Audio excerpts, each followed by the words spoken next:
Trump bomb పేల్చారు. Modi నన్ను హ్యాపీగా ఉంచడానికి రష్యా నుంచి చమురు తగ్గించారు. కానీ ఇండియాకి మళ్ళీ టారిఫ్ల బెదిరింపు వస్తుంది. అసలు ఏం జరుగుతుందో ఈ వీడియోలో తెలుసుకుందాం. అమెరికా అధ్యక్షుడు డొనాల్డ్ ట్రంప్ జనవరి 5, 2026 ఒక స్టేట్మెంట్ చేశారు. ఆ స్టేట్మెంట్ ఏంటంటే, భారతదేశం రష్యా నుంచి చమురు తగ్గించుకోవడం నన్ను సంతోషపెట్టడానికి అన్నారు. ప్రధాని నరేంద్ర మోడీ ట్రంప్ అసంతృప్తిగా ఉన్నారని ఈ నిర్ణయం తీసుకున్నారని ఆయన చెప్పారు. ట్రంప్ మాట్లాడుతూ, మోడీ చాలా మంచి వ్యక్తి, నేను సంతోషంగా లేనని ఆయనకు తెలుసు. నన్ను సంతోషపెట్టడం చాలా ముఖ్యమని ఆయన ఇలాంటి డిసిషన్ తీసుకున్నారు అని చెప్పి ట్రంప్ అన్నారు. ఇదంతా పక్కన పెడితే మరోవైపు మాత్రం రష్యా నుంచి చమురు కొనుగోలు కొనసాగితే భారత్ పై యుఎస్ టారిఫ్లు పెంచుతామని అంటున్నారు.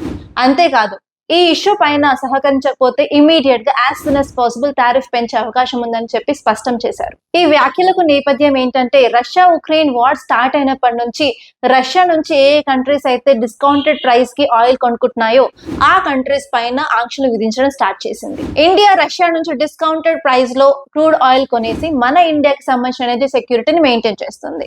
దీనికి అగెయిన్స్ట్ గా అమెరికా 2025 నుంచి ఇండియన్ ఎక్స్పోర్ట్స్ మీద 50% టారిఫ్ ని ఇంపోజ్ చేస్తుంది. అందులో 25% రష్యా ఆయిల్ ఇంపోర్ట్ సంబంధించిన పెనాలిటీ. డేటా చూసుకున్నట్లయితే నవంబర్ 2025 లో ఇండియా యొక్క క్రూడ్ ఆయిల్ ఇంపోర్ట్స్ రష్యా నుంచి చాలా పెరిగాయి అన్నమాట. సో అందుకని దీనికి అగెయిన్స్ట్ గా ఇప్పుడు యుఎస్ ఇలాంటి స్టేట్మెంట్స్ చేసింది. ఈ ఇష్యూ పై ఇండియన్ ఎక్స్టర్నల్ అఫైర్స్ మినిస్ట్రీ ఇంకా ఏం స్పందించలేదు. కానీ ఇలాంటి ఒత్తిళ్ల వల్ల ఇండియా యుఎస్ రిలేషన్స్ అనేవి దెబ్బతింటాయి. అంతేకాదు, ట్రంప్ మాటలతో ఇప్పుడు ఇండియాని స్ట్రాటజిక్ గ్రే జోన్ లో పెట్టాయి. ఈ వివాదం భారత్ జాతీయ ప్రయోజనాలు వర్సెస్ ఇండియా యుఎస్ రిలేషన్స్ కి బ్యాలెన్స్ ని చూపిస్తున్నాయి. ఇన్ ఫ్యూచర్ లో టారిఫ్లు పెరిగితే మాత్రం ఇండియన్ ఎక్స్పోర్ట్స్ దెబ్బతింటాయి. దీనిపైన మీ అభిప్రాయాన్ని కామెంట్ లో చెప్పండి.